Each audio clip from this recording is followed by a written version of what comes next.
Il y a plagiat lorsque l'auteur omet de citer une ou plusieurs sources.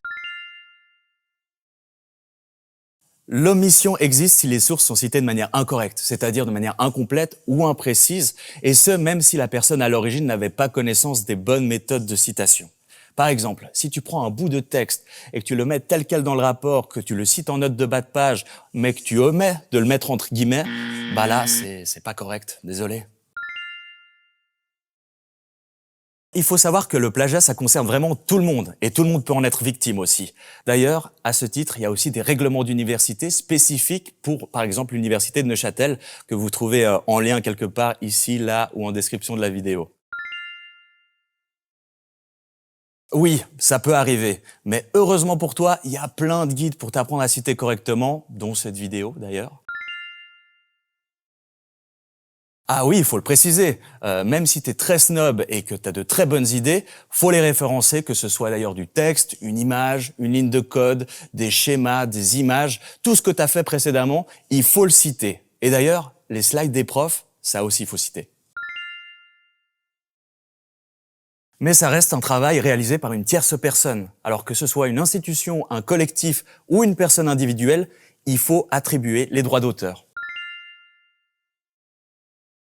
Oui, c'est du plagiat si tu ne reprends pas l'auteur ni la source. Il faut toujours citer lorsque tu copies-colles un bout de texte, lorsque tu traduis, lorsque tu reformules une idée d'un précédent travail ou d'un discours d'ailleurs même oral, lorsque tu reprends un schéma, un morceau de code, une image, tu dois aussi citer, etc., etc., etc. Alors il y a une seule exception à la règle, c'est quand ce que tu cites est de notoriété publique ou sans élément d'originalité. Par exemple, le dernier tube de Christophe Maé.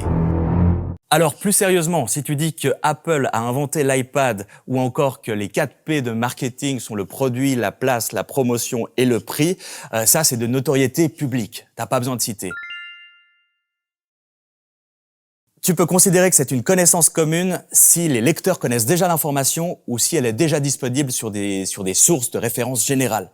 De manière générale, si tu as un doute, mieux vaut citer.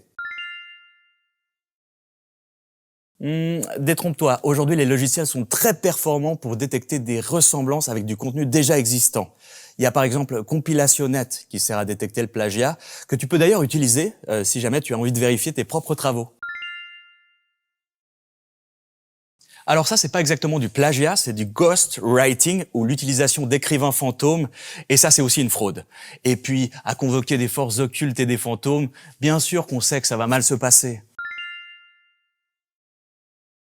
C'est pas tant une question de risque que d'éthique et d'intégrité académique. Par exemple, tu tiens peut-être un compte Instagram ou une chaîne YouTube et t'aimerais pas trop qu'on te vole tes images ou ton texte sans te citer. Et puis, l'université, ils rigole pas trop avec le plagiat. À Neuch, lorsque le décanat est l'autorité compétente, il peut exprimer les sanctions qui sont prévues dans le règlement d'études et d'examen, c'est-à-dire exclusion à l'examen concerné ou à la session d'examen entière. Et lorsque le décanat estime que l'infraction est grave, c'est-à-dire en fonction de l'ampleur et le contexte de l'infraction, s'il y a récidive également, en fonction aussi de la nature de la littérature qui a été plagiée, il peut alors envoyer le dossier de l'étudiant au rectorat. Le rectorat peut alors prononcer un avertissement, une suspension ou même une exclusion de l'étudiant.